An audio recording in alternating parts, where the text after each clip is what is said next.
Black billionaire hears janitor. Speak 9 languages. What he does next stuns everyone. Malik Donovan had built his empire from silence. Not from screaming headlines or flashy exposés, but from the kind of discipline that makes men dangerous. Quiet mornings, sharp eyes, and listening more than he spoke. As the founder and CEO of Donovan Global Holdings, a logistics powerhouse that spanned 5 continents, he had heard nearly every accent under the sun. But nothing, not in Shanghai, not in Geneva, not even in Johannesburg, prepared him for what he overheard that Monday morning.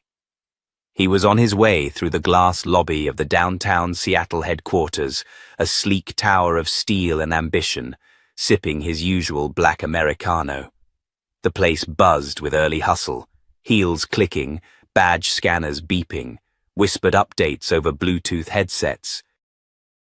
And then, like an odd harmony slipping into a familiar song, he heard it. Ze shi women de ju lu, ruguo nin shuyao bangju, wo kei dai nin ku sun shitai. Mandarin. But not the robotic textbook kind executives fumbled through during international calls. This was crisp, fluid, native-sounding. Malik slowed, scanning the space. Near the digital directory, an older Chinese man clutched a visitor badge and looked both confused and grateful. Standing beside him, pointing calmly toward the elevators, was a woman in a forest green janitorial uniform. Mid-30s, black, hair in short braids tied back in a bandana. Her posture was relaxed, her voice soft, but full of certainty. It took Malik a full second to realize what he was looking at. The janitor was giving directions, in flawless Mandarin. He blinked, stunned. She gave the man a reassuring nod, and as he walked off, turned to another waiting visitor. A man with a clipboard and a vendor shirt. She didn't pause. ¿Está buscando la sala de conferencias? Siga recto y doble a la izquierda. El ascensor B lo lleva directo. Spanish. Malik's heart knocked once. She was doing it again. Then she spun to a third guest, this time a woman holding French-labeled boxes, and said, La salle d'expédition est de l'autre côté. Prenez l'ascenseur à droite. Je vous y accompagnerai si vous voulez. French. His brain stuttered. Mandarin. Spanish. French. From a janitor who, as far as he knew, had no business being multilingual. She hadn't noticed him yet. She was too focused, too in flow. There was no grandstanding, no theatrics, just natural, competent fluidity, like language itself bent to her. Malik stepped forward, speaking carefully. Excuse me, that was French, right? She turned, surprised but not startled. Her eyes were deep brown, measured. Yes, sir, and Spanish. And Mandarin. You speak them fluently? Yes, sir. He squinted slightly. Anything else? Portuguese, Arabic, Swahili, Russian, and I read Latin. But I don't count that, int. 9 languages. There was no boast in her voice, no hint of showmanship, just fact. What's your name? Raina. Raina Cole. He extended a hand. Mr. Donovan. I'm the CEO. She hesitated only a breath before taking it. Nice to meet you, sir. I think you and I need to talk. Do you have a moment? Raina glanced at her mop, then back to him. Yes, sir. They stepped into the elevator together. The chrome doors shut with a soft hiss. Malik glanced sideways. How long have you worked here? Almost 6 years. I've never seen you before. I work nights. Most folks don't see us. He paused. Have you always been this multilingual? She gave a half smile. Yeah. Language kind of stuck with me. It's the one thing I could keep no matter where life took me. He nodded. Where did life take you? Raina exhaled. Cleveland. Then Atlanta. Now here. I had a scholarship for linguistics at Spelman. Made it halfway through before life shifted. My mom got sick. Then came bills. Then came my daughter. Priorities changed. They arrived at the top floor. The executive suite. The floor smelled like wood polish, glass, and quiet power. As she stepped out behind him, the receptionist's brows lifted. Malik didn't offer an explanation. He simply opened his door. Come in. The office overlooked Puget Sound. Everything inside was sleek. Dark wood, leather chairs, a silent espresso machine. He gestured toward a seat. She sat, straight-backed, but calm, not intimidated, just aware. He lowered himself across from her. You know, he began, I've flown in translators from 5 countries, paid consultants to help bridge cultural gaps. We've invested millions into international onboarding programs, and yet, he tilted his head. You're the most impressive linguist I've encountered in 3 years. And I almost walked past you. She said nothing. You don't want pity, he continued. I can tell. But I'm not offering pity. I'm asking a real question. Why are you here mopping floors? Raina folded her hands in her lap. Because I needed stable hours. My daughter needed rides home from school, and after 5 failed job apps where I didn't have the paperwork they wanted, I stopped trying. But you didn't stop learning. I can't. It's how I breathe. He watched her, really watched her. You know this is going to shake people. She shrugged. They'll recover. He laughed softly. I like you. Silence stretched between them. Then Malik leaned forward. I want you in a meeting this afternoon. Last-minute reschedule. Our Korean partners are flying in early and the translator bailed. I want to see you do this in the room. Raina's eyebrows lifted. You're serious? As a heart attack. She looked at him for a long second, then nodded. I'll need 15 minutes to clean up. Take 20. He stood. She followed. Before she walked out the door, she paused. Mr. Donovan? Yes? I don't do miracles. He smiled. Good. I don't need miracles. I need someone who knows how to speak. She disappeared down the hall, and Malik knew, with a certainty that made the back of his neck tingle, this wasn't going to be just a meeting. This was the start of something that would shake the building to its bones. The room fell quiet the moment Raina Cole stepped in. Conference room 16A was a polished glass fishbowl nested on the 20th floor, with views that stretched across the Seattle skyline and cast a hard white light onto the boardroom table. At one end sat 5 executives from Zhongquan Logistics, all in dark, tailored suits, their expressions unreadable behind polite smiles. At the other end was Malik Donovan, leaning back in his seat, tapping the tip of a pen against his knee with a rhythm that hinted at anticipation. The translator hadn't shown. Nobody expected a janitor to take their place. As Raina entered, every head turned. The room wasn't just quiet. It was tense, uncertain.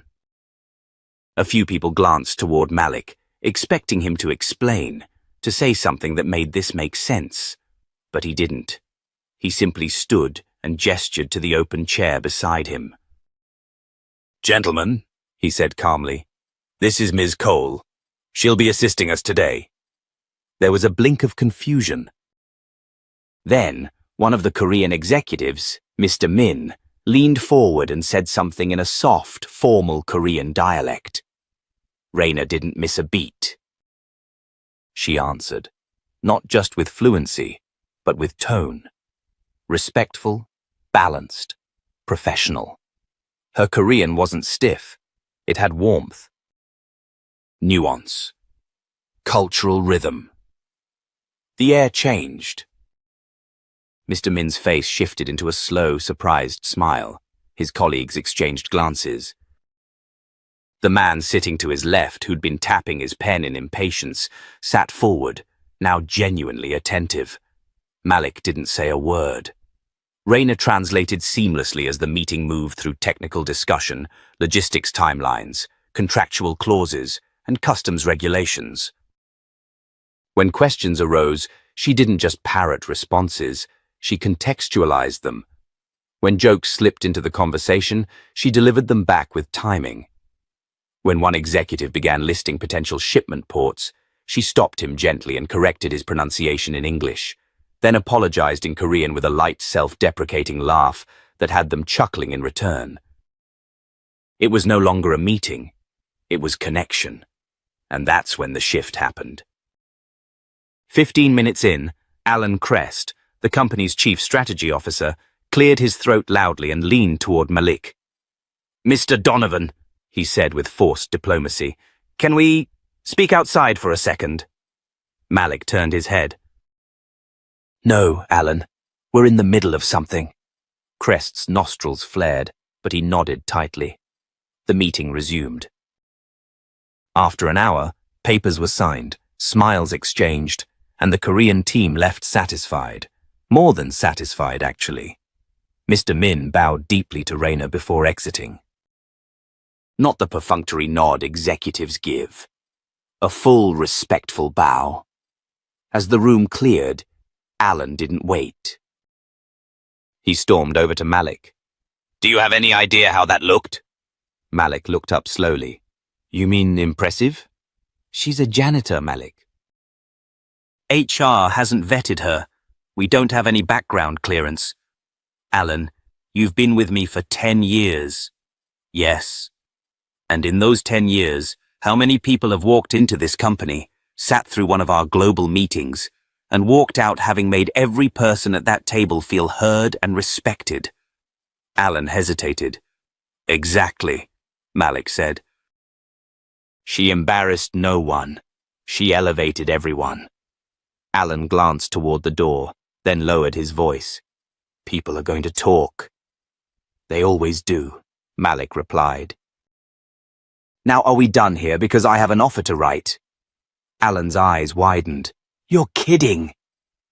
Malik's voice dropped an octave. "Does it look like I'm kidding?" Rayner was waiting just outside the conference room, her posture still, her hands folded in front of her. He walked over, slow and deliberate. "You good?" he asked. She nodded. "They were easier than I expected." He smiled. "They weren't. You made it look easy." There was a pause. Then he said, "Walk with me." They walked side by side down the corridor, passing curious stares and whispered reactions. People noticed. Some frowned, some looked away, a few smiled and stepped aside. At the end of the hallway, Malik opened the door to a side lounge, empty except for a long window seat overlooking Elliott Bay. He motioned for her to sit. She did. He remained standing. "I've been in business long enough to know when I'm looking at wasted potential," he said. "And I've seen enough systems to know they rarely reward the people who work the hardest." "You know how rare your skill is?" Rayner shrugged. "Rare doesn't always matter when rent's due." "That's exactly why it should." He paused. "I want to offer you a role. Not a promotion, a reinvention. I want you to be our international relations liaison. Direct access to executive strategy meetings, coordination with vendors, language assessment and oversight for cross-cultural staff. A real office, real authority. She stared at him. "Just like that?" "No," he said. "Not just like that. Because of what I saw in that room, what I heard in the lobby. And what I believe about who you are. You don't even know me. I know enough. And if I'm wrong, then I'll be the one who misjudged. But I don't think I am." Rayner leaned back, her breath tight in her chest. "What if I mess it up?" "Then you'll learn. But I don't think you will." Silence stretched. Finally, she said, "Can I think about it?" Malik smiled. "I'd be worried if you didn't." She stood, and for the first time since they met, she extended her hand first. "Thank you." "I don't know what this is going to mean yet, but thank you." He took her hand, firm and steady. "You'll find out." Later that night, Raina sat on her worn couch, a cup of tea on the coffee table, her daughter asleep in the next room. She stared at the ceiling for a long time. Then she opened her old laptop and began searching phrases she'd never typed before. Professional business attire for women, how to write an executive bio, and finally, how to believe you belong when no one expected you to be. Because something had shifted, and tomorrow she wouldn't be holding a mop. She'd be holding her future. The first real test came on her third day. It started like most days on the executive floor. Quiet murmurs over cappuccinos, muted shoe clicks on polished floors, the rustle of paper from printouts no one would ever fully read. But under the calm surface, tension rippled. A delegation from their new Istanbul partner company had arrived 2 days early. Their interpreter had been delayed due to visa issues. Meetings had been scheduled without language support, and the company's director of international development, Greg Halverson, was already in damage control mode by the time he stalked past Raina's office. She was reviewing product specs in Portuguese when he appeared at her doorframe. "Do you speak Turkish?" he snapped, not even offering a greeting. Raina looked up, calm. Conversationally, not fluently. Greg rubbed his temple. "Close enough. You're coming with me." "Excuse me? I need someone in the room, now." He didn't wait. Just turned and walked off. She hesitated. The authority wasn't his, but the need was real. She stood, grabbed a notepad, and followed. The conference room was already half full. 2 Turkish executives were seated, their posture stiff but polite. Greg launched into a clumsy welcome, punctuated by stammered phrases and jargon-heavy slides. Raina took a quiet breath, stepped beside him, and gently spoke in Turkish. "Merhaba, hoş geldiniz. Umarım yolculuğunuz iyi geçmiştir." The men blinked, then smiled faintly. One leaned forward and responded in his native tongue. Raina nodded, translated seamlessly. "Mr. Kara says they're honored to be here and look forward to aligning values with our team." The mood shifted. Shoulders dropped. Eyes met. Greg tried to jump back in, but Raina had already taken control, not aggressively, but by presence. She listened, translated, clarified points he missed. When she saw a miscommunication about shipping schedules, she paused the meeting and drew a simple diagram on the whiteboard to reset understanding. By the end of the hour, the Turkish team looked visibly at ease. Greg, meanwhile, was sweating through his shirt. After the guests left, he turned to her in the hallway, his voice tight. "You didn't tell me you could do that. You didn't ask." His jaw clenched. "Just don't overstep." "Your support, not the lead." Raina looked at him, calm but firm. "Then don't put me in the lead seat." He scoffed and walked off, muttering something about optics. Later that afternoon, Malik popped into her office without knocking. He had that unreadable look, one that usually meant he was either annoyed or impressed. "You handled Kara's team today?" She nodded. "They were struggling with the technical presentation. Greg needed help. You saved that deal. I did my job. You did more than that." Raina hesitated. Greg wasn't thrilled. Malik folded his arms. "Greg has had 7 years to build trust with our partners and still can't remember how to say thank you in anything but English." "Don't worry about Greg." She raised an eyebrow. "I'm not trying to burn bridges." "You're not, but you are shining light under them." Not everyone likes what they see. She let that sit for a moment, then asked, "Why keep someone like him in a role like that?" Malik gave a dry laugh. "Because sometimes legacy and loyalty get confused. He's been with the company since my father ran it. Removing him outright would rattle the wrong donors. But trust me, his seat is not permanent." Rayner nodded slowly, understanding more about the building's hierarchy than anyone had explained outright. "Can I make a request?" she asked. "Always." "I want to lead the call with the Singapore group next week. No interpreter." "Just me."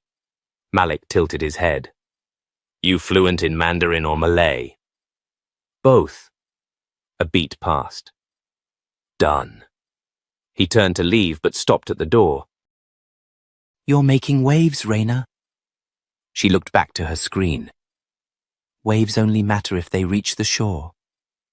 After he left, she sat for a long time, staring out the window. Then she picked up her phone and called her daughter. "You'd be proud," she said. "I already am," came the reply. That night, as Rayner left the building, she passed a group of junior staffers outside near the rideshare pickup.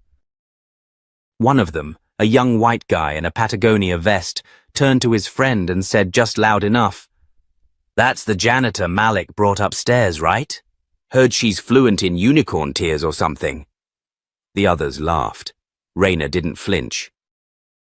She kept walking, but what they didn't know was that inside her tote bag was a draft proposal she'd been working on for weeks, an internal training initiative for non-executive staff across departments, focused on cross-cultural communications, leadership, and advancement. It was titled Brilliance in the Background. And tomorrow, she'd leave it on Malik's desk, because she wasn't just filling a seat anymore. She was building a table. The first memo came in subtly. An internal email marked "For Review" sent from Human Resources, requesting Rayner Cole's documentation for executive clearance. It was phrased neutrally, all proper grammar and soft legalese. But the message beneath it was clear. Someone was checking whether she belonged. Rayner read it twice, then once more, before forwarding it to Malik with a single line. "Thoughts?" Within 20 minutes he responded, "Ignore it. I'll handle it." But it didn't stop there. The next day, her keycard failed to open the executive lounge. She stood there, awkwardly holding her lunch, until a passing finance associate used their badge to let her in.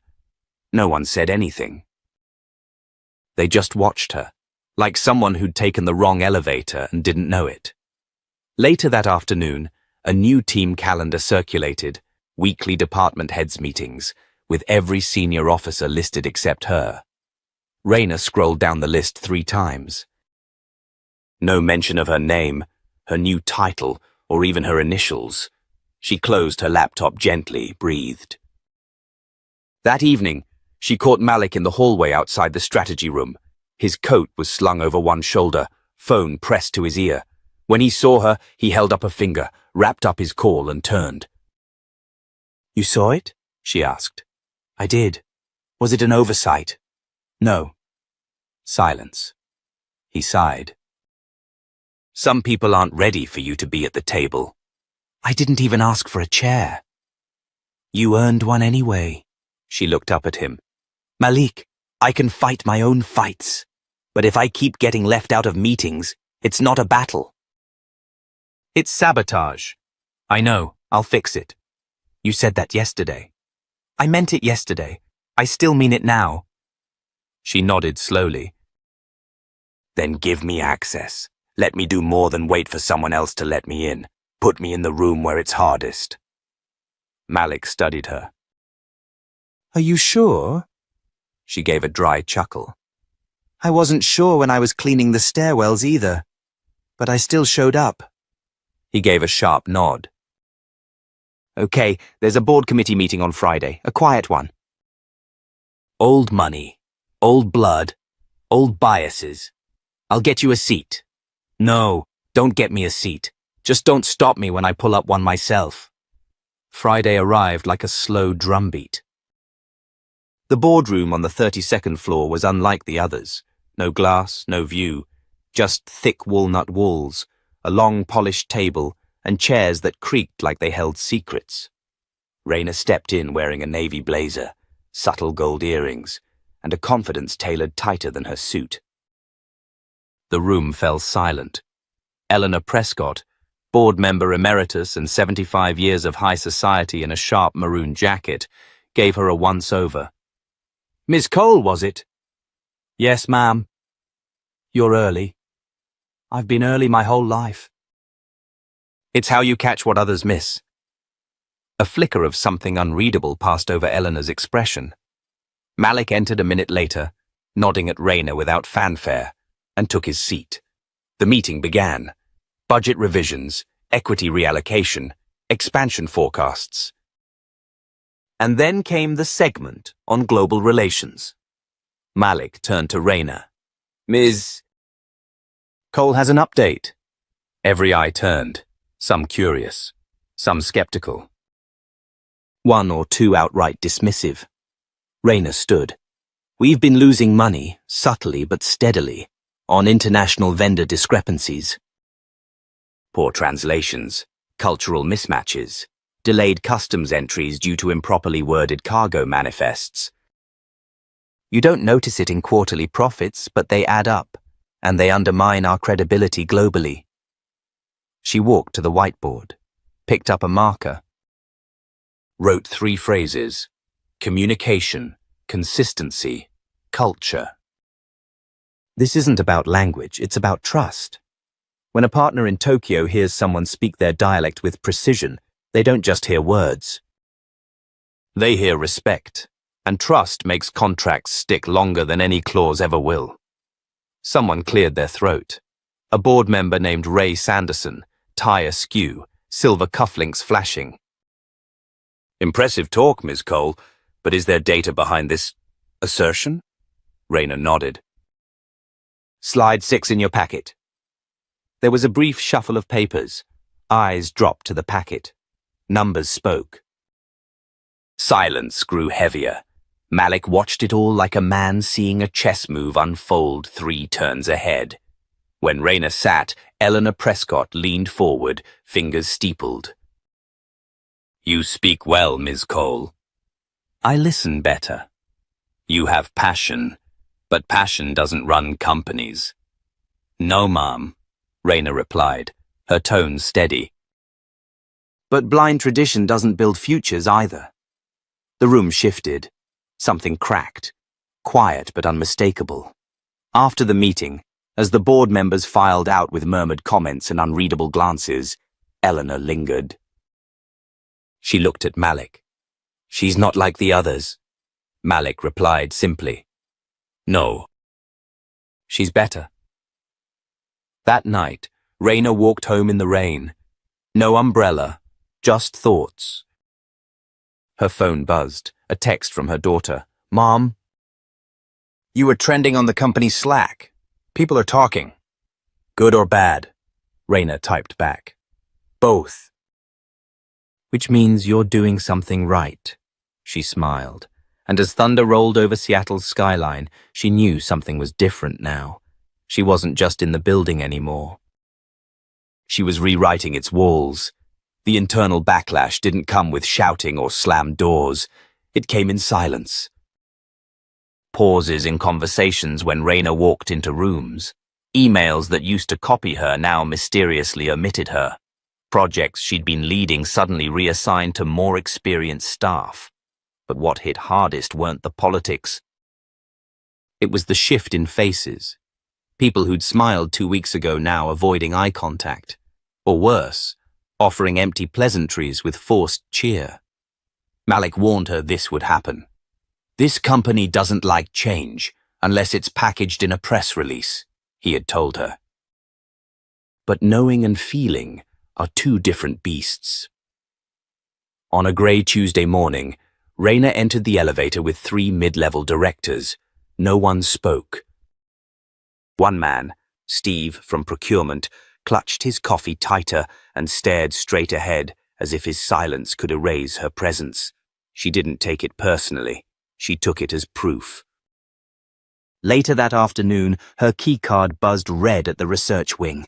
Again. For the third time that week, she didn't call it. She didn't call Malik. She walked to facilities and got a new one herself. But by Thursday, it escalated. A notice arrived on her desk. A formal audit of her qualifications. Someone had filed an anonymous concern with HR questioning her credentials. No name, no signature, just enough ink to stain everything she'd built. Raina read the letter twice, her fingers curling at the edges. At lunch, she found Malik outside on the building's east terrace, drinking coffee with Victor Brayton, the company's global director. Brayton wore his usual smugness like a tailored scarf, tight and calculated. Raina waited until Victor left before stepping forward. "They're digging," she said. "I heard." "You gonna tell me to ignore this too?" Malik looked at her over his coffee. "No, this one's different." "How so?" "Because it's calculated, not petty. Someone's afraid you'll climb faster than they can control." She crossed her arms. "And you?" "I'm not afraid of your ascent, Raina. I'm banking on it." He sipped, then added, "I'll make calls." "No," she interrupted, voice hardening. "Don't. Let me handle it." He nodded slowly. "Then handle it." The next morning, Raina walked into the HR director's office, holding a slim folder. She placed it on the desk without sitting. "You received a complaint. This is my response." The woman behind the desk, grey suit, hair in a sharp bun, opened the file. Inside were printouts, her college transcripts, enrollment verification, letters from former supervisors, recommendation notes from professors. Proof. Not because she had to justify herself, but because she chose to take away every excuse they had to doubt her. The HR director flipped through it all, then looked up. "Ms. Cole, I'm sorry this reached your desk in the first place. This shouldn't have happened." "But it did," Raina replied evenly. "Yes." "And it reflects poorly on our vetting processes." "No," Raina said, her voice steady. "It reflects poorly on your people. Vetting is easy when you're looking for the right signs." "The problem is, no one was looking for me to succeed." The woman looked down, chastened. "We'll close the case today. You're fully cleared." "Good." "Because I'm just getting started." That evening, she stayed late, not to finish a presentation, but to think. The company's rooftop garden was empty, winds cool against her blazer. She leaned on the railing and stared at the city lights, each one like a small victory she hadn't yet claimed. Behind her, a familiar voice. "Didn't know you were still here." It was Alan Crest, polished, composed, still wearing the same arrogance she remembered from day one. "I live here now," Raina replied without turning. He chuckled. "I heard about the HR complaint." "You handled it cleanly." "Did I? I expected you'd lash out, make a scene, play the victim." She turned. "Why? Because that's what you would have done if you were in my place?" He smiled tightly. "Touché." There was a long pause before he added, "People are watching you, Raina. Some want you to fail. Others hope you succeed just enough to prove they're not the problem. And you? I want to know if you're as good as Malik says." She met his gaze. "What if I am? Then you'll outlast us all." She turned back to the skyline. "Then maybe I will." As Alan left, she stayed behind, pulled out her phone, opened a message thread with her daughter. Typed, "You were right. They're not ready." Then added, "But I am." Hit send, because this wasn't about fitting in anymore. It was about pushing forward, no matter who tried to pull her back. The storm didn't break with thunder. It came in the form of an email. Subject: Performance Evaluation, Reassessment, Raina Cole. Time: 9:00 a.m. Location: Conference Room 7C. Required: Executive Oversight Panel, present. Raina stared at the screen, expressionless. No context, no warning. Just a time, a room, and the implication that she was suddenly under formal review. Again. Malik was out of town in Dubai for a summit. Alan Crest was listed as interim oversight. And Greg Halverson, her favorite nemesis, had mysteriously CC'd himself on the calendar invite. It didn't take a genius to read between the lines. Still, Raina showed up 10 minutes early, notebook in hand, pressed blazer on, hair neatly pulled back. She didn't dress for a fight. She dressed like someone who had already won and was just waiting for the paperwork to catch up. Inside the room sat 3 people: Alan, Greg, and Eleanor Craig. Eleanor's presence made Raina pause for just a beat. The board member was rarely on site unless something was brewing behind the scenes, and she never came unless she planned to control the room. "Ms. Cole," Eleanor said without looking up from her papers. "Take a seat." Raina did. Calm, measured. Alan cleared his throat. "Let's begin. This is a preliminary review of your recent assignments, conduct, and role suitability."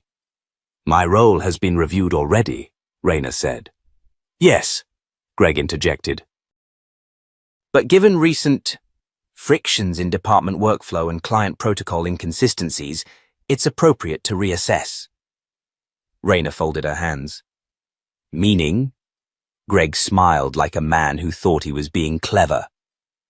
"We've received feedback that your presence in senior-level meetings has disrupted existing reporting structures.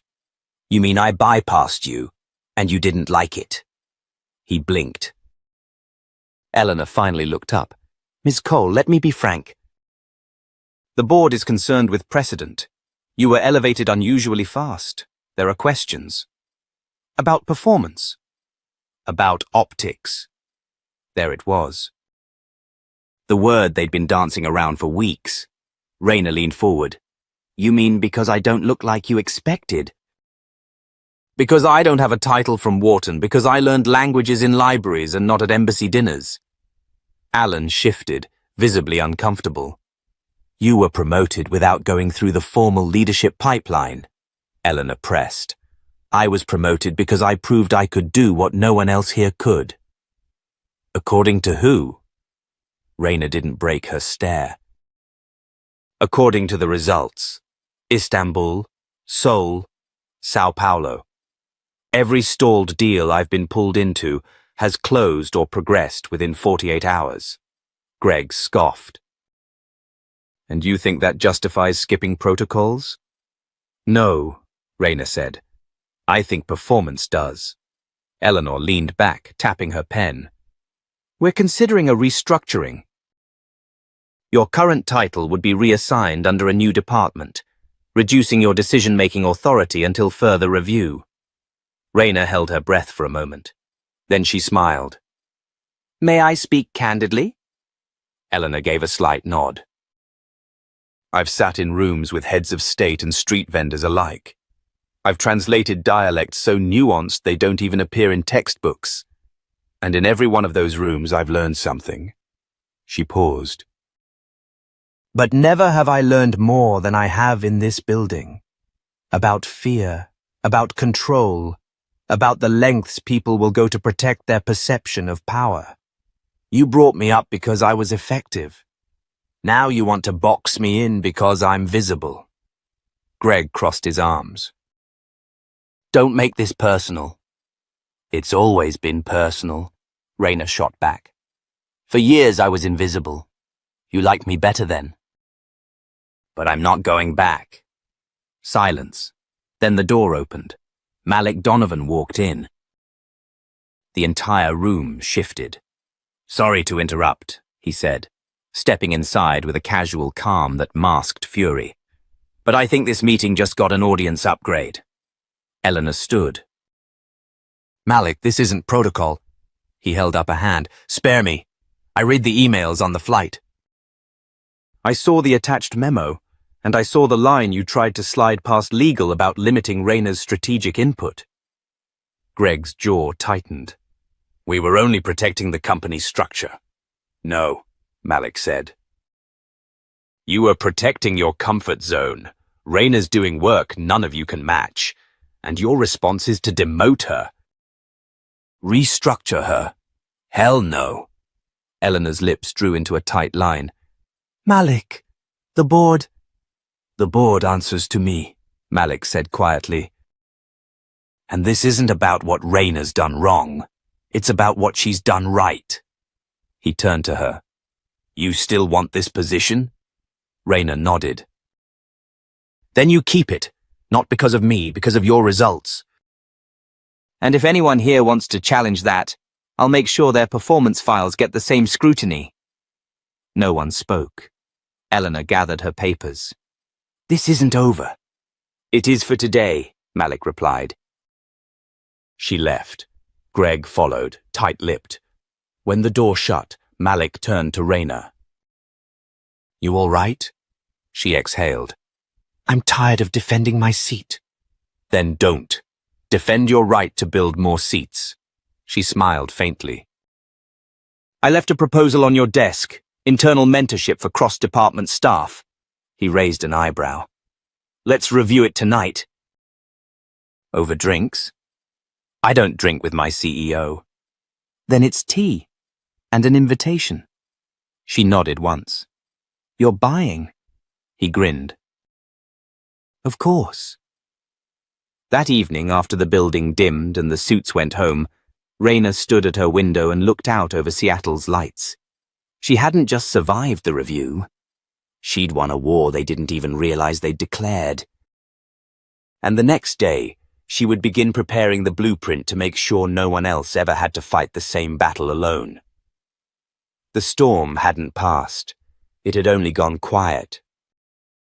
Whispers replaced direct confrontation. Meetings grew colder. Hallway conversations stopped when Rayna entered the room. She wasn't naive. She knew this wasn't about performance anymore. It was about disruption. And she had disrupted the flow of power. On Monday morning, a message landed in her inbox from Malik. Subject: Presentation Review. Voice Initiative Time. 4:00 p.m. Main Auditorium. Attached was a short note. Let's show them what building a ladder really looks like. The Voice Initiative had started as an idea in the margins of Rayna's notebook. A proposal to train and elevate employees from non-traditional backgrounds, janitorial, maintenance, admin, to prepare them for leadership based on merit and mentorship rather than degrees and pedigree. Now it was becoming real. She would speak in front of 300 staff, department heads, and board observers. By mid-afternoon, the auditorium buzzed. Some attendees were curious, others skeptical, and a few outright hostile. But Rayna walked to the podium with no script, no cue cards, just her story. She stood still for a moment, and then began. When I first stepped into this building, I was invisible. Not because I lacked value, but because I wore the wrong uniform. A ripple moved through the crowd. You passed me in elevators. You spoke over me in hallways. Some of you left your coffee cups in conference rooms, assuming someone like me would pick them up. Some people looked away.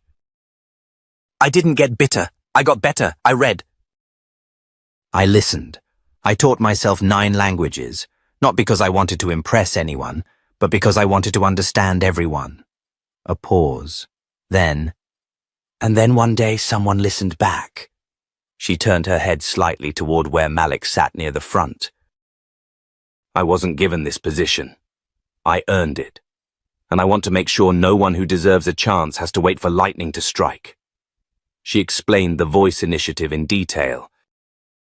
How it would include language access programs, executive mentorships, internal fellowships for promising blue-collar employees, how the company could grow stronger from within if it stopped treating potential like it had a dress code. The silence that followed was thick. Then, from the back, a janitor named Miguel stood and clapped once, then again. Someone near the middle joined. Within seconds, the room stood, applauding not just her words, but what they represented. But not everyone clapped. After the crowd thinned, Alan Crest approached her by the stage, his mouth tight, his tone colder than the air conditioning. "You're building a cult of personality," he said. "I'm building a culture of value," Raina replied. "You're eroding hierarchy." "I'm replacing it with equity." He stepped closer. "This company isn't a charity, Raina. It's not your personal revolution." She leaned in, voice low. "You're right." "It's not a revolution. It's a reckoning." He walked off, fuming. Later that evening, Malik met her on the rooftop terrace, Seattle's skyline burning orange under the setting sun. "I heard what Alan said," he murmured. "Want me to handle it?" Raina shook her head. "Let him spiral." "I'm not here to silence people. I'm here to make them think." Malik handed her a glass of tea. "The board called me." "They're conflicted." "Because I'm effective. Because you're undeniable." He sipped, then added, "One of them asked me if I really thought someone like you could lead a global department." "What did you say?" "I said, she already is." Raina smiled quietly, then looked out at the city. "You ever think it would come to this?" she asked. Malik didn't answer immediately. "No, I hoped, but I didn't think I'd see it happen this cleanly." "You're a catalyst, Raina, and people don't always welcome change. They fear it. I'm not trying to scare anyone. I know. But fear isn't about intent. It's about what you represent." They stood in silence, the wind brushing across the terrace. Below, the building lights flickered on, one by one. "You ready for what's next?" Malik finally asked. "No," she admitted, "but I'm going anyway." He raised his glass. "To the ones who go anyway."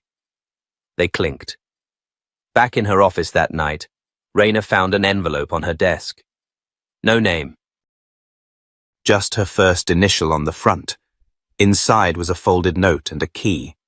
The note read, "This opens the storage closet on sub-level 2. You should see what they used to store there. Might help your next speech." Intrigued, she took the freight elevator down. Sub-level 2 was quiet, dimly lit, dusty. She found the closet, turned the key, and opened it. Inside, she found dozens of old framed photos stacked against the wall, decades of the company's history. Most were glossy images of men in suits shaking hands in rooms of mahogany and marble. But in the back, she found something else. A black and white photograph, smaller than the rest, slightly torn at the corner. It showed a young black woman, wearing a janitor's uniform, standing outside the building's original headquarters in 1973. She held a mop in one hand, in the other, a notebook. And on her face, a look that mirrored Raina's exactly, determined, unapologetic, seen. She turned the photo over. A handwritten note read, "Cynthia DeLay, applied 3 times, got turned down each." But came back anyway. Raina smiled. She tucked the photo into her bag and walked back upstairs with a new fire in her chest. Because now she knew. She wasn't the first, but she damn sure wouldn't be the last. The Monday morning email hit the inboxes of every employee at Donovan Global Holdings just after 8:00 a.m. Sharp. Subject line, Policy Update, Internal Advancement Recognition Protocol. From Office of the CEO. The body was short, a handful of paragraphs. But what it said sent ripples through every floor of the company. Effective immediately, Donovan Global Holdings would be implementing a new pathway program, allowing non-managerial and operations staff to apply for executive training tracks, regardless of formal education, based solely on merit, internal recommendations, and language or cultural competencies. The program would be overseen by none other than Raina Cole. Some called it revolutionary, others radical, but one thing was certain: it was Raina's fingerprint, and everyone knew it. She walked into the building that morning, not in a power suit or tailored heels, but in her usual black slacks and soft grey blouse. She had learned quickly that authenticity wasn't in the fabric, it was in the posture, the way she held her chin when others tried to lower it. As she passed through the marble lobby, a young maintenance worker nodded to her with a shy grin. Another, from the IT team, offered her a quiet thumbs up. In the elevator, an older admin whispered, "About time someone like you got through that door." Raina simply smiled, but her hands were trembling. Just a little. Her office was quiet, warm with filtered sunlight and the faint scent of eucalyptus. On her desk sat a sealed envelope, unmarked. She opened it slowly. Inside was a folded note. "You lit the fuse. Now let it burn through every locked door. M." She didn't need a signature. Across town, in a boardroom lined with oil portraits and 100-year-old traditions, the senior board of Donovan Global was gathering. Some came in support of the change, some came with concern. Eleanor Pierce, the oldest sitting board member, tapped her pen with purpose as she addressed Malik Donovan directly. "Let me be clear, Malik. We're not voting against the woman. We're voting against precedent, against what this might say to other companies, to investors. What happens if this initiative leads to more unvetted promotions?" "We lose credibility." Malik leaned forward slowly, his elbows resting on the gleaming oak table. "Respectfully, Eleanor, we already lost credibility the moment we decided talent had to wear a tie to be believed." She stiffened. "You're using emotion over strategy." "No," Malik replied. "I'm using reality. You think our competitors aren't already poaching multilingual, multidisciplinary talent from the corners we've ignored?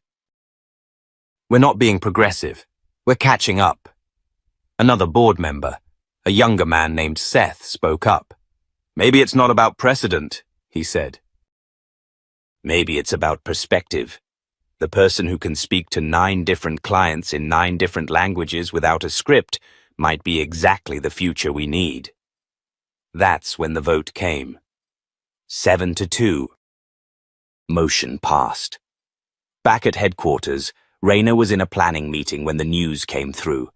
Malik texted her one word. "Done." She exhaled, leaned back in her chair, and for the first time in weeks, allowed herself to feel the weight of it. Not relief. Not triumph.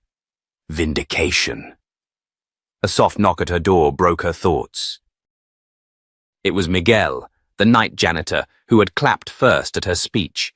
He held a small box wrapped in brown paper. "This came to the front desk. Said it was for you." She opened it. Inside was a single object, an old brass nameplate, scuffed and tarnished, but still legible. Cynthia DeLay, Cultural Liaison, unofficial, and taped to the back. "Now it's official." Raina swallowed hard, blinking back the sting in her eyes.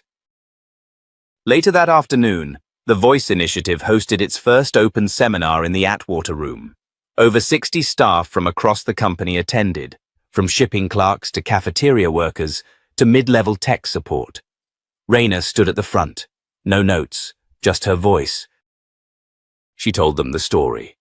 Not the polished version, but the real one, about pushing mops while memorizing syntax structures. About watching promotions pass while knowing she could translate contracts better than the ones who signed them. About being ignored, until she wasn't. Then she said this: "Talent doesn't wait for permission." It doesn't hide in resumes or Ivy League badges. It walks beside you, fills your coffee. Wipes your conference tables. You've been looking past it. I'm asking you now, look again. Applause didn't explode. It rolled, like a tide building. A week later, CNN Business ran a feature. From janitor to executive, how one woman's languages rewrote a company's playbook. Within days, other companies reached out to ask about adopting the Voice initiative. And on the following Monday morning, a woman walked into Rayna's office in maintenance coveralls. Nervous, clutching a small notebook. I heard you speak Arabic last month, she said.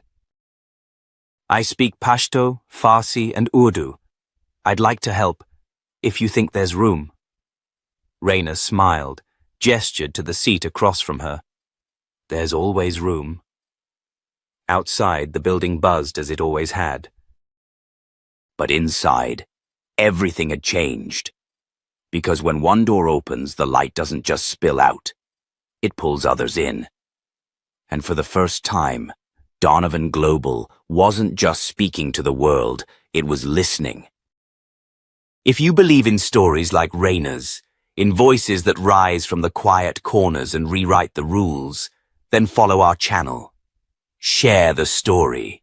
Be part of the ripple. Because brilliance never needed permission, it only needed a chance.